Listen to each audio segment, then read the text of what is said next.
Hello and good evening. I am Tana Smerkel, and thank you for tuning in with us. Today we have a guest that most people blame for one of the world's worst school shootings in history.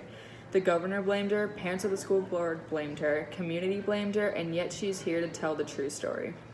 If you enjoyed this interview, you should go and check out the book A Mother's Reckoning that was released in 2016. So please, let's give our guest Sue Kelbald a warm welcome. What was your most vivid memory of that day? I actually have two vivid memories of that day. One, it was in the morning when Dylan left the house and said goodbye, and it was still dark. I heard him get up early and walk quickly past the door. He was a little earlier than he usually gets up, and I didn't know why. So I popped my head out of the door and called his name, and all I heard in the darkness was the word bye, and then he slammed the door. That is a memory that is very vivid, and I will always carry that intense feeling. The other memory that I have that day mostly was the day itself. We were asked to leave our home, and I spent most of the day sitting on the ground outside because we had no place to sit. And I was crying a lot, and I just remember asking the police that were there over and over again, "Is my son alive? What happened to Dylan?" And I just remember that long day of me just sitting there wondering what was going on and not quite understanding what was happening. Oh, so it went on like a normal day? You woke up, said goodbye, and was gone? And then the tragedy happened. Exactly. How did you find out what your son had done? Well, it really came in pieces. Not only throughout the day, but it took months and even years to put all this together. I was aware that there was something going on at the school, some kind of shooting, that people believed he was involved.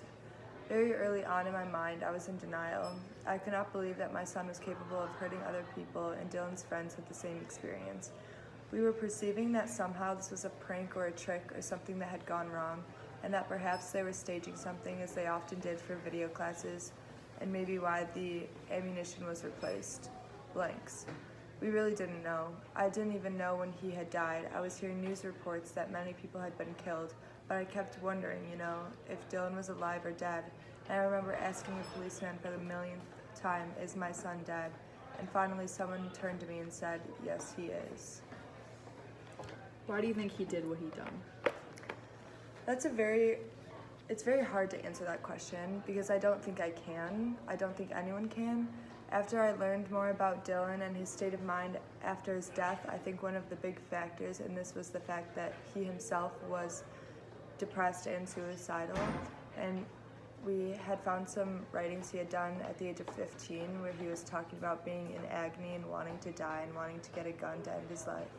And I had no idea that he felt that way. I think he was feeling disgraced and belittled in some of the social interactions that occurred at the school. Did anything or anyone give you comfort through this tragedy? One of the few things that did give me comfort was knowing that my son and his friend Eric went into the school with the intent of killing everyone. It comforts me that they did fail their goal. They killed 12 students and a teacher and then killed themselves after. Do you think some people blame you as Dylan's parents? Of course, yes. And one of the things that occurred right from the beginning was just the storm of blame. Our own governor went on national television and said it was the parents' fault. Have you been able to find some peace? I have, but it's been a very long time. What I have found to be helpful for me was my connection with other survivors of suicide loss. Because in my mind, and yes, I cannot imply at all that Dylan's death was only about suicide because he murdered people, and I know that. But when I look into what he was experiencing and his state of mind, I feel that I am the mother of someone who died by suicide. That's how I identify myself. You have gone through it all. Yeah. Do you think over time that you're going to be able to heal from what had happened? I think, I have been able to find some peace, but writing this book has helped me because it shows people that we have feelings too and we have different perspectives on it as well. Whereas at first people would kind of just blame the family for not seeing the signs and not being able to catch on to things. No, it did take you a very long time to write the book. Yeah. Well, it was a very good book. Thank you. Thank you, Sue, for coming and talking with us today. Yeah, thank you for having me. Of course.